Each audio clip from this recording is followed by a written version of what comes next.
to understand how municipal bonds will affect your specific tax situation. I don't know how that last part got on there, but this is what we want.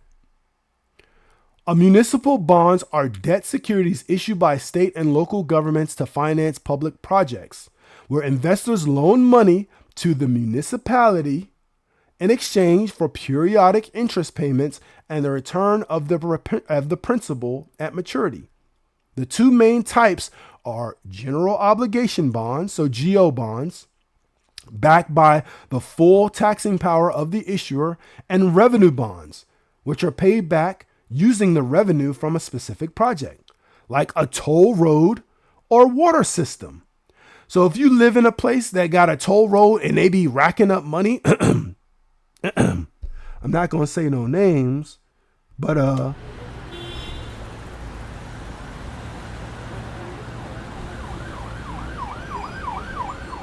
if you know the sweet sound of New York, New Jersey, Delaware, listen, those toll roads, you know your boy True still. Listen, you might your revenue bond might be getting paid from my payments to those toll roads, chat. A primary benefit is their potential tax-free interest income at the federal level, and sometimes at the state and local levels as well, making them attractive investments. How municipal bonds work. Issuance. State, county, or city governments issue municipal bonds to fund essential public projects such as building new roads, bridges, schools, or water systems. Investor participation. Investors purchase these bonds, essentially lending money to the municipality, right? Do your research, chat. Repayment. The municipality promises to pay back the principal amount to the investor on a specific date, the maturity date, and makes regular, typically semi-annual interest payments. That's a win-win. Lend your money to your local government. The type of municipal bonds, GO bonds, revenue bonds, and key advantages: tax-free interest, steady income, support for public projects. And again, they're also referred to as muni bonds, right? And again, I'm slow because I didn't realize I wasn't showing you guys the screen. This is the information I was reading from, chat. This is the information I was reading from. Still getting used to that studio mode. Only 8% of investors knew that there's not any agency or organization that insures you against losing money as a result of fraud in your investment portfolio. According to a survey conducted by the Securities Investor Protection Corporation and the Investor Protection Trust, nearly 80% of consumers do not know how the grace period on a credit card works. An even greater percentage doesn't understand that interest starts accumulating immediately for new purchases on the credit cards with outstanding debts. We're going to bring that up. We're going to bring up, because they say here they do not know how the grace period on a credit card works.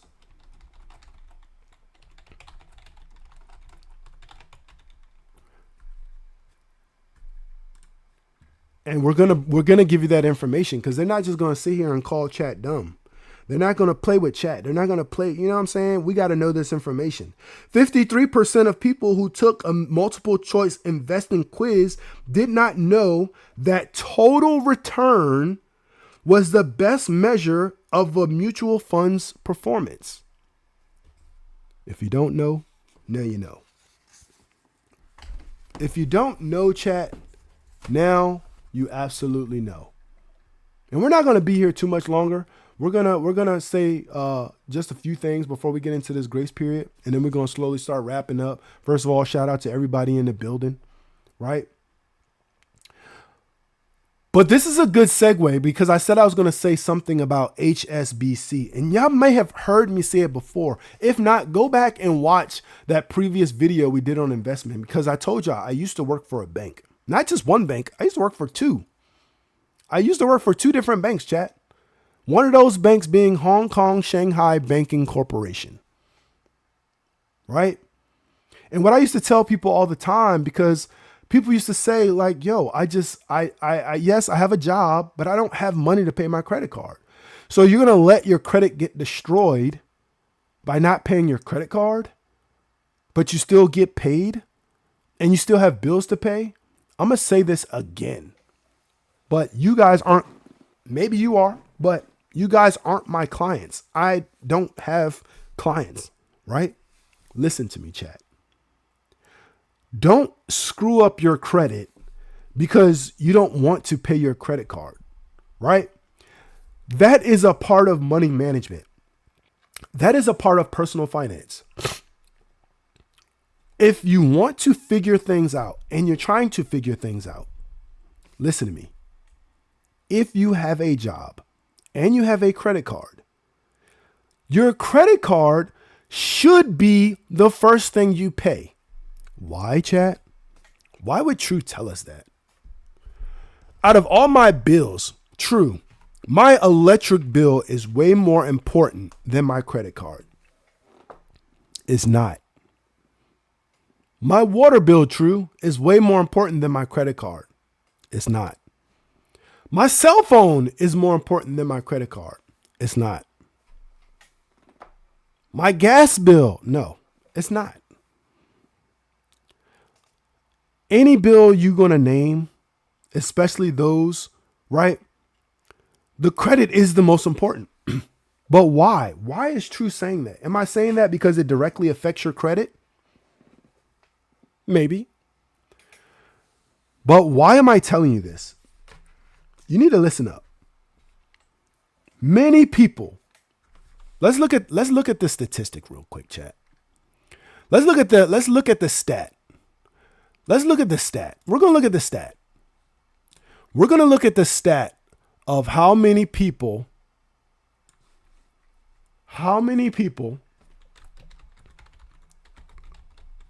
right, are living paycheck to paycheck. In 2025, reports vary, which figures ranging from about 53% to 69% of Americans living paycheck to paycheck, depending on the survey and definition used, right? Here it says 68.4. The number's going to keep going up. It's going to change. Let's just assume it's more than half, right? Let's assume that it's more than half. And definitely sub up. Y'all got to sub up. Y'all don't want to be missing this information.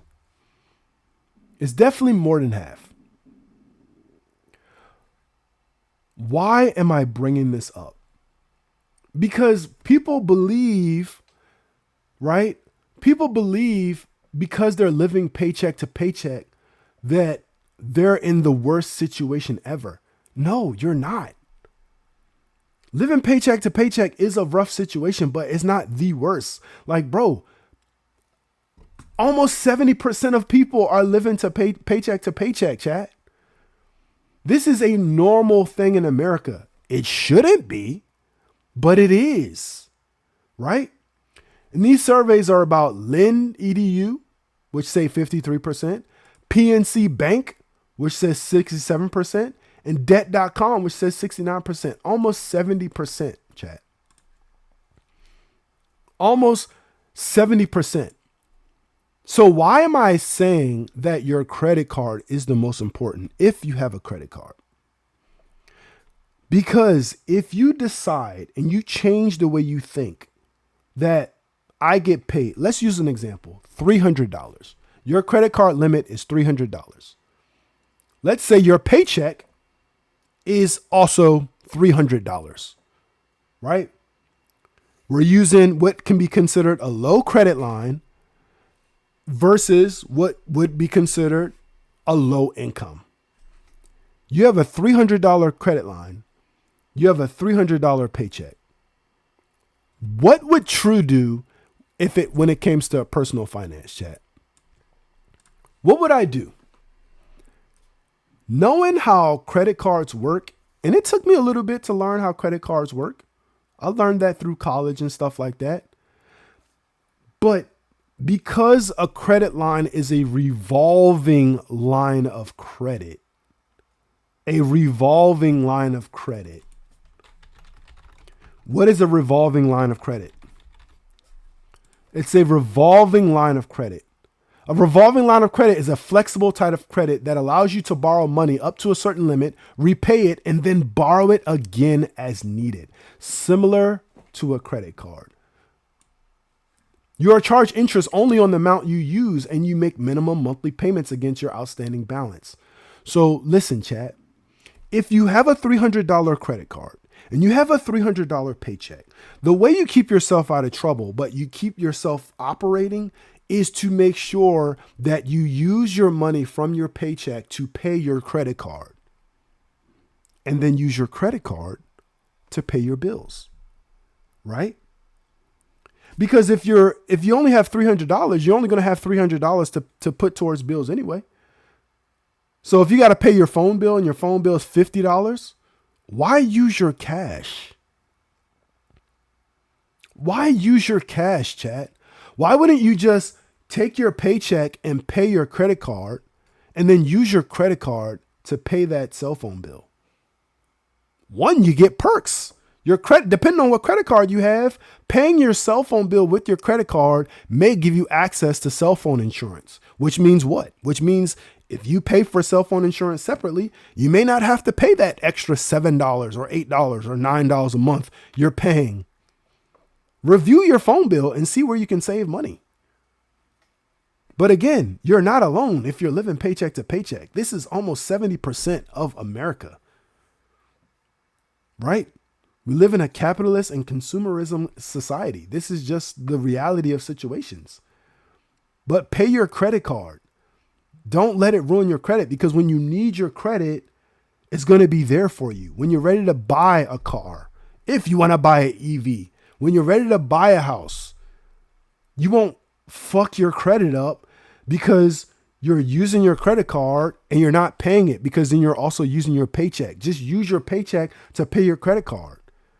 That's going to make the credit line back available for you to then borrow again as needed. That's how you operate. And if you don't have a credit card and you're thinking about it and you're considering it, but you are still new to the credit world, consider a secured credit card. What is a secured credit card? Well, a secured credit card is a type of credit card requiring a cash security deposit from the card holder, which acts as collateral for the lender. There you go, step back. Use the paycheck to pay your credit card and use the credit card to pay your bill.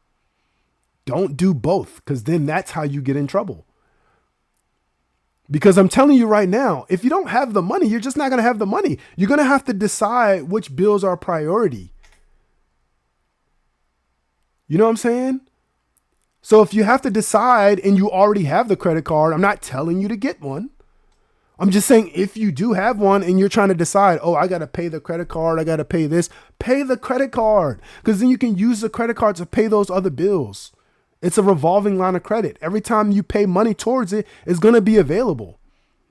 And you need to start operating your mindset that way, right? Because that's going to help you out in the long run. It doesn't matter what you have. If you got $10 in cash, $20 in cash, put that money towards your credit card. Make your payments.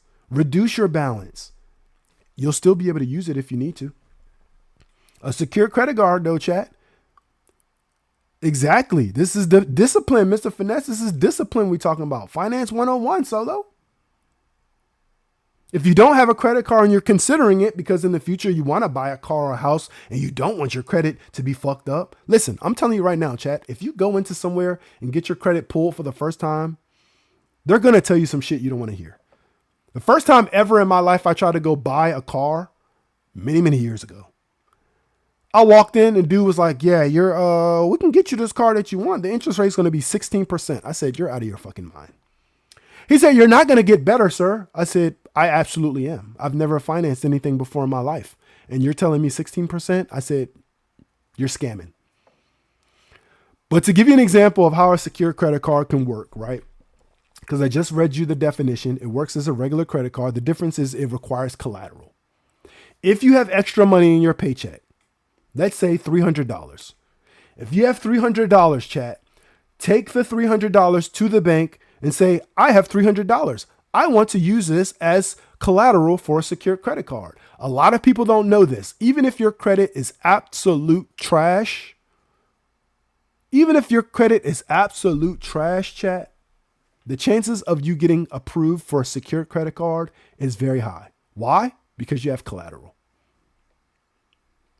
Whenever you put up collateral, your chances are always going to be much higher because they're going to say, listen, if you fuck this up, they're going to grab you by the shirt and say, listen, if you fuck this up, it's cool. You already gave us the money to pay it off. If you don't pay your credit card bill, you're not hurting us because we're just going to pay it off with the collateral money you gave us and we're going to close it out. You don't want to get to that point, but I'm here to tell you right now, that's what will happen. I did that with Navy Federal with my share pledge loan. Collateral. They're going to take your, yeah. They got insurance. Yeah, exactly. They have the collateral. Listen, I'll tell y'all right now. When I first got into finance and really started learning, I said, I got to try everything. I'm not telling you to be like True, but I'm trying to tell you, True was one of those people that's like, I got to try everything. One of the things I even tried for saving money, chat, I said, if I want to save money and I know I need money for this, I said, I wonder how it would work if I used a secured loan to save money. How would it work if I use a secured loan to save money? It seems crazy, but it's like, all right, if I can come up, so it's like, all right, I get a paycheck, right? Hold on, chat.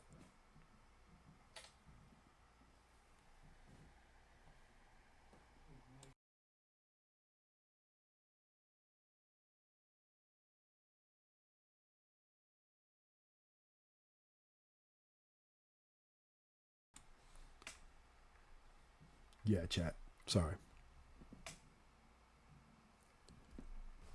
Hold on. Sorry. There we go. All right. So I said, I'm one of those people that's always like, I'm going to push myself. So what I did, I said, I need to save money and I cannot figure out how to fucking save money. So I had to push myself. So I went to different banks and I asked them the question. I said, if I do a secured loan for you or with you, how fast will I get the money?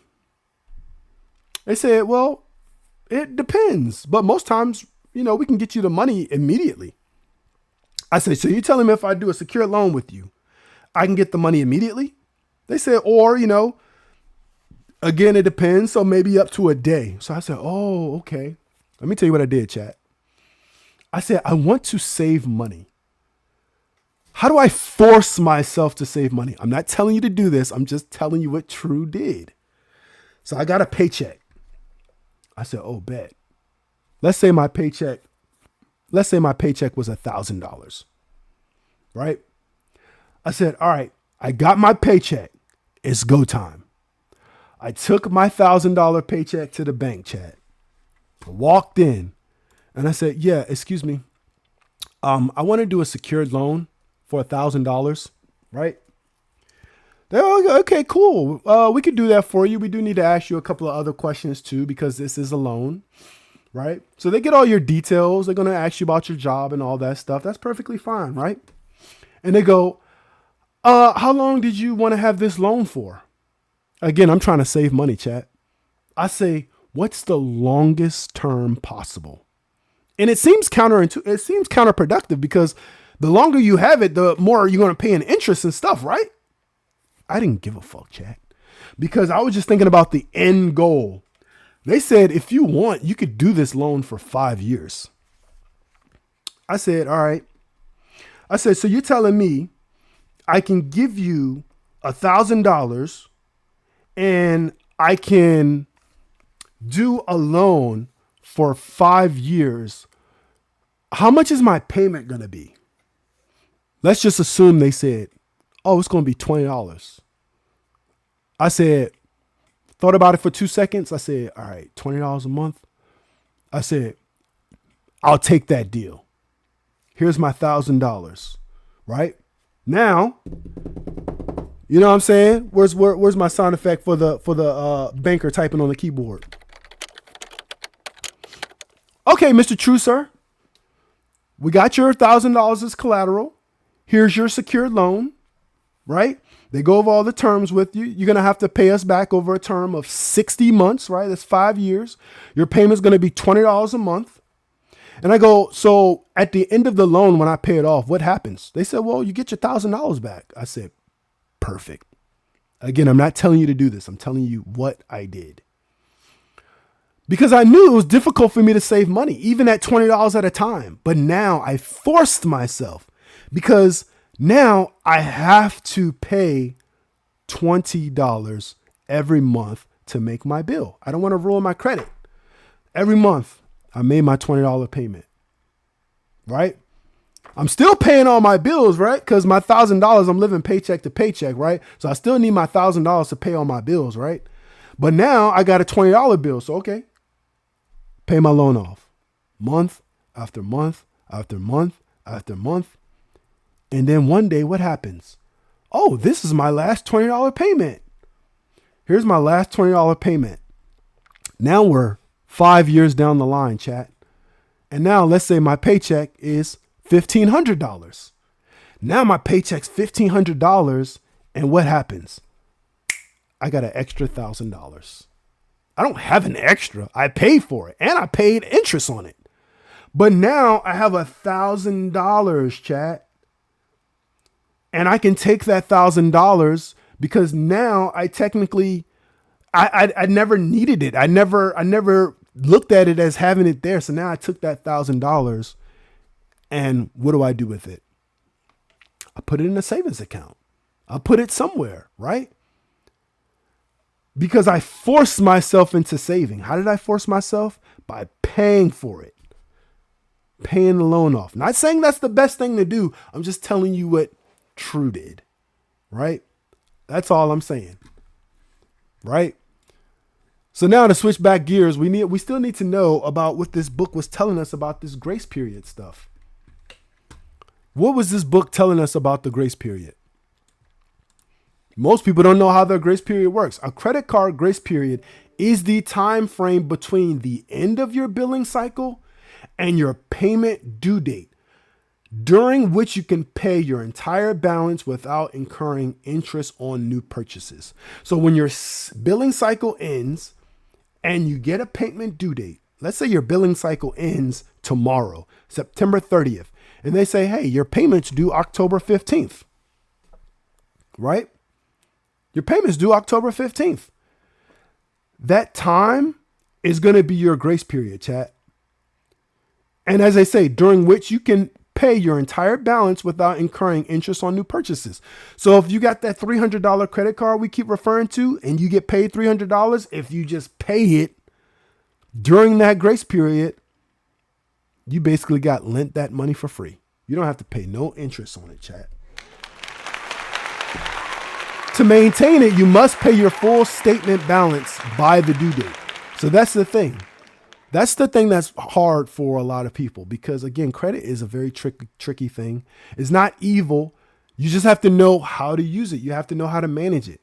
This grace period typically lasts 21 to 25 days and applies only to purchases, not cash advances or balance transfers. I'm going to be the first to tell you, no matter what credit card you have, unless you are a professional at managing your money, this option should not be one you take. It shouldn't. Cash advances are what will destroy you. You hear me, chat?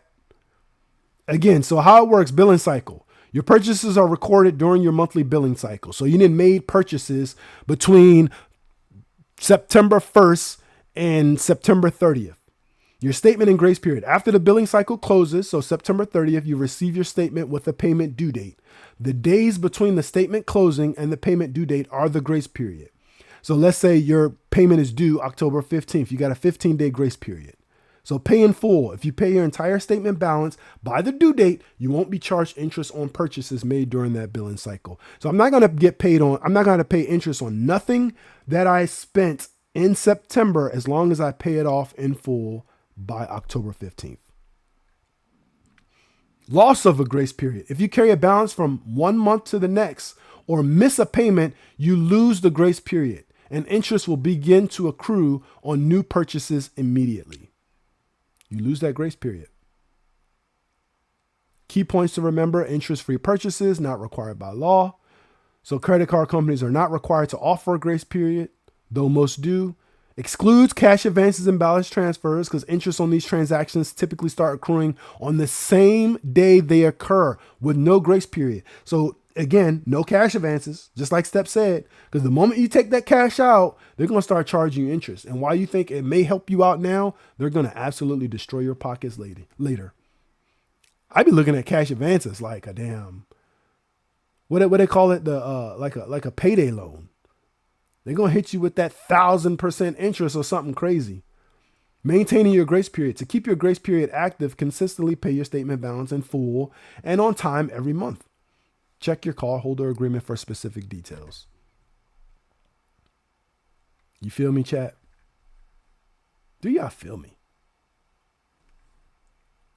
So we talked a little bit about personal finance. We talked a little bit about EVs. We went through our Christmas bar. We went through our articles, right? We touched on a lot of things, but we got to start for sure thinking about personal finance, right? Because they go hand in hand. Because I could teach you how to be a great investor. I'm not licensed, disclaimer. It's all for entertainment. I could teach you things about investing, right? But all that knowledge does nothing if you don't have the money to invest.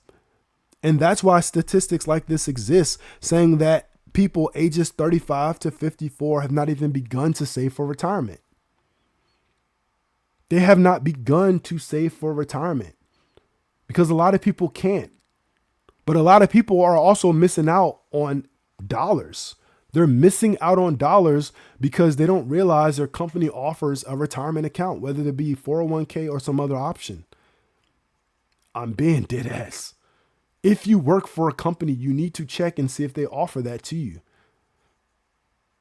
That is how you can get your investment journey started.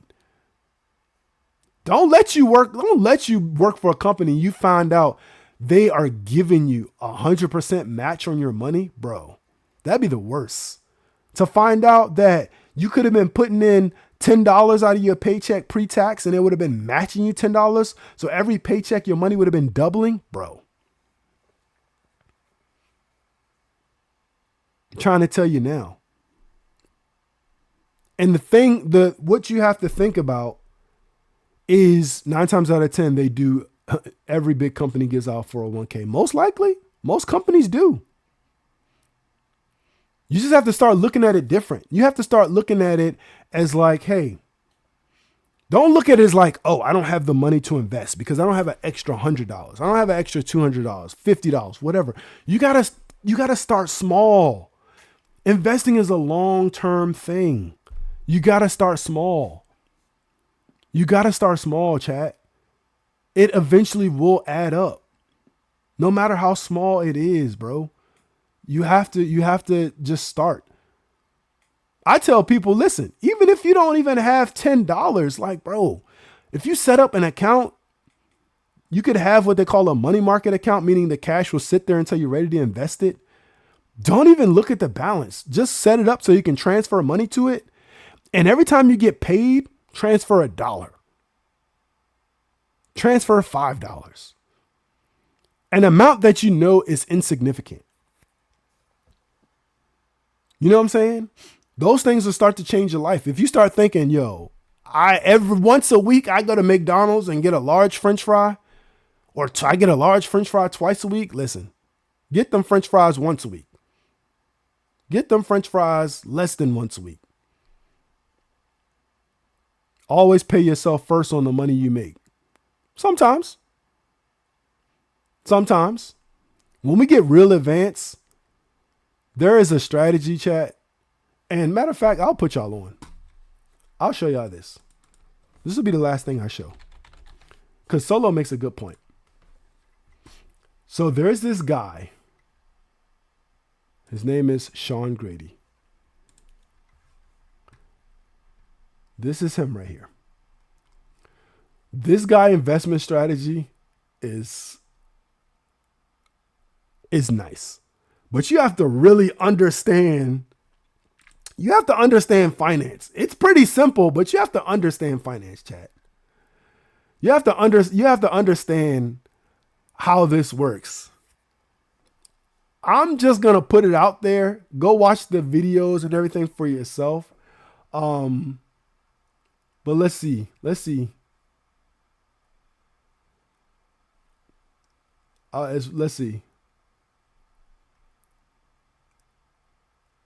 This is all right. I'll just give y'all a quick look at this. Shout out to Stormy who has entered the chat. So Solo, to your point, always pay yourself first. So there's this dude. He's a very smart dude, right?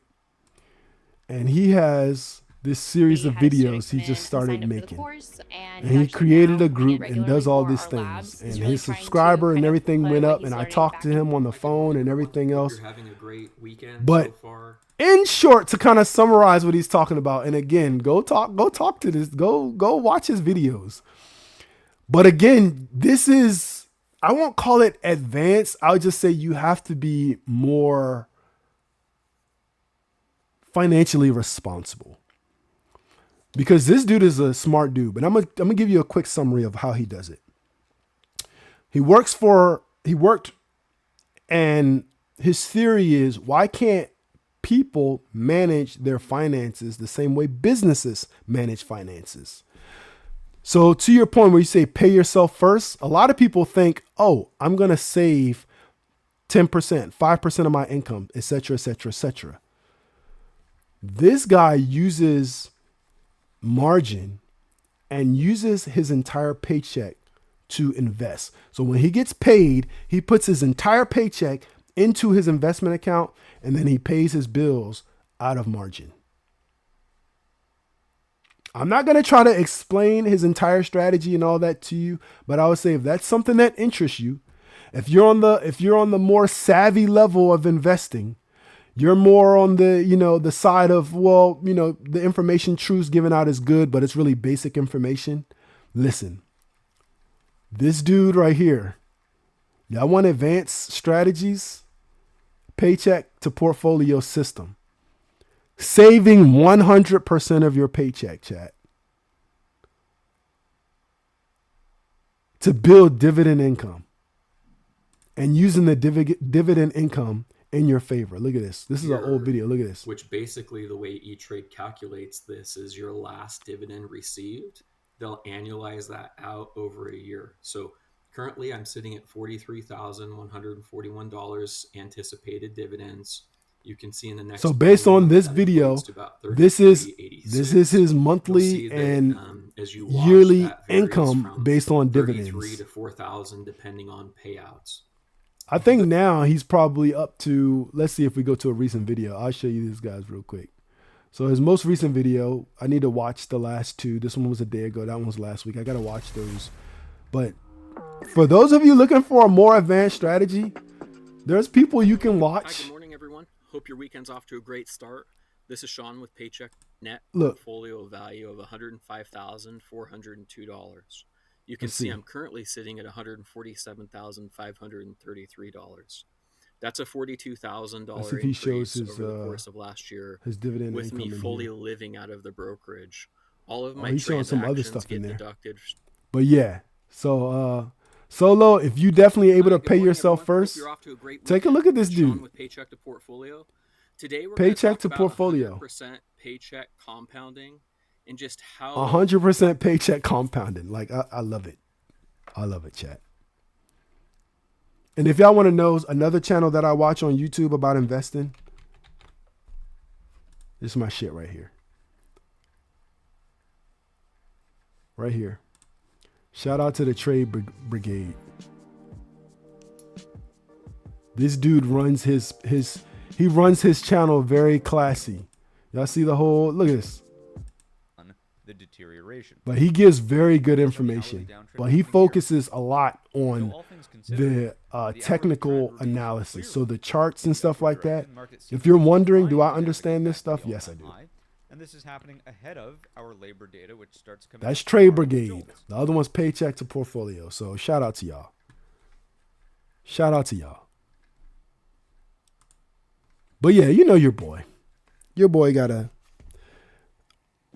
I gotta get to work. But again, you know, I put my time in.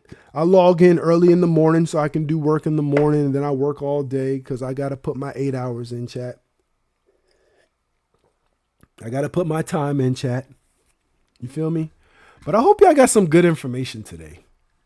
And don't hesitate to ask questions. If you need to, y'all know on Mondays, I try to give you some personal finance, some investing tips, things like that. Come up with some questions. Bring them questions back and ask me. Or you can even send me a question in advance and I'll prepare an answer so I can talk to you about it next time. No worries, Stormy. No worries. The VODs will be posted. So if you want to check that out, we did spend a segment about talking about EVs and the value of those and things like that. We're slowly tapping into the realm of personal finance as well. Hope you had a great weekend. I enjoyed my weekend. Thank you for asking. Thank you for putting that out there. And we mentioned a little bit about financial illiteracy and how it can cost you. Because once you learn not only investing, but once you learn your personal finance, chat, even if you're living paycheck to paycheck, you're going to be an absolute beast. Because you'll know what you can and can't do. You'll know how you can stretch your money, how you can reorganize your money. Again, even if you're living paycheck to paycheck, and that's when you start to breach that, oh, I got a little bit of cushion. Even if that cushion is $5 to $10, you starting to create a little bit of cushion is what's going to be what carries you to the next level. That's going to be the difference. When you really want to start supporting streamers and stuff, you want to subscribe to channels, you want to get that turbo account and all that other stuff, that stuff requires money. So you got to know how to at least manage your own money. And we're going to start touching on that. Listen, financial education, baby. So shout out to y'all. You know what I'm saying? Shout out to all of y'all. Shout out to all of y'all for sure. This was a good one. Was this a good one, chat? Was this a good one? W's in the chat. Shout out to all the biddies. All these things, right? You feel me? But yeah, I'm now just indulge me. I want to raid out. Let me see who we got going on. I see a couple of people redeem the first. Technically, Ronnie was first in the chat, but you know, I see you guys are noticing, and I gotta fix it because I wanted to do where only one person could redeem first. So Besco actually redeemed first, even though Ronnie was first, and then Silent Tim redeemed first. But I need to figure out how to set it up. So, for example, if Besco had redeemed it, then no one else could redeem it. The only one you'd be able to redeem after that is second. And Step Back just redeemed second. So I need to figure out how to get that set up. But I'll figure it out. I'll figure it out, chat. But I appreciate you guys as always. Y'all stick around while we figure out somebody to raid out to. Let's go.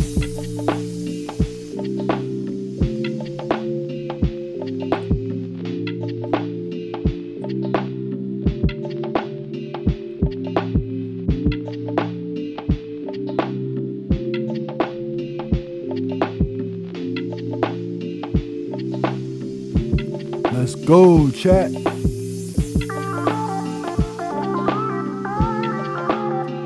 Ooh, we got Zerk on. Hey, Berserk not normally on when I raid out. So W Berserk. Berserk not normally on when I raid out. We gonna raid Berserk. We got to. He not normally on when I raid out. I'm pretty sure you on his stream. Yeah, he just sparked up a little while ago. W Zerk in the chat. Let's go show Berserk some love.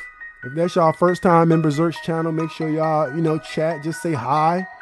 Tell him you coming through to show some love. Put those raid train emojis in the chat. Y'all know the vibes. Let's go.